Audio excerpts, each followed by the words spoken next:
This is a very simple tab inside the Preferences panel. Here you change the manner in which Photoshop presents transparency information and gamut warnings. There are one of two ways to get to the Transparency and Gamut tab in the Preferences menu. Either hit Controller Command K, which brings the menu right up, and then select the Transparency and Gamut tab, or in the Mac, go into the Photoshop menu and select Preferences. You can go right down to Transparency and Gamut.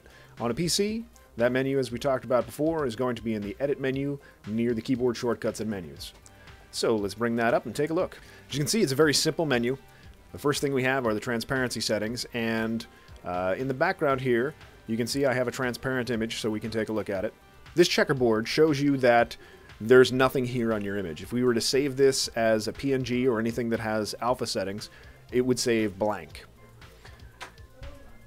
So let me hit OK here, brush, new layer, and I can draw in here, and now you can see that everywhere that I have drawn with a brush, not transparent, anything behind it, that's transparent. So if I were to turn on the layer that's underneath my fabulous drawing here, you can see that everywhere that was below this drawing and showed up as a checkerboard is now replaced by the image once I've turned it on.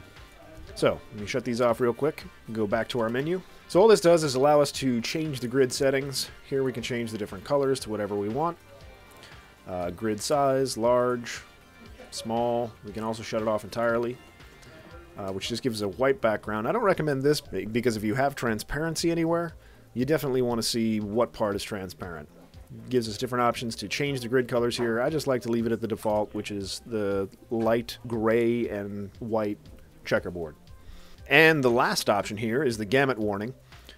We'll talk about Gamut in another video, but for right now, know that Gamut Warning shows you what colors are too bright on an image that you're working on for when you're going to print it. So essentially, these colors are going to change when your image is printed. Usually, this is only going to appear in the RGB color mode. Let's take a look. Right now, it's just set to a gray.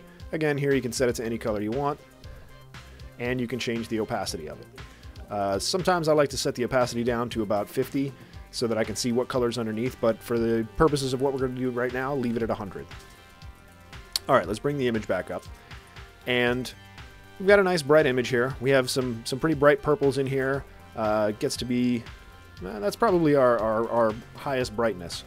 I'm going to turn on the Gamut Warning up here in the View menu. Now you can see that everywhere that was a bright purple is gray, and we even have a bunch of gray here in the sky. These are all the areas of your image that are going to change when we switch it to the CMYK color mode. Let me do that right now with the Gamut Warning still on, and doesn't matter, don't merge for right now. Okay, all of that Gamut Warning has gone away, and the purple here in the flowers is noticeably less saturated. It's noticeably dimmer, not as bright. So if we undo that, you can see the difference when I switch back and forth between the CMYK version and the RGB version. The purples here in the RGB version are extremely bright, and we switch it back to the CMYK. This is closer to what's going to be actually printed out if you were to print this image out. Same thing up here on the top right-hand side in the blue. Just watch as I switch back and forth. It's a subtle difference, but you can see the brightness definitely changes. Well, that's all for the Transparency and Gamut tab. If you have any questions, please send them to requests@mahalo.com, and please remember to rate, comment, and subscribe below. Thanks for watching.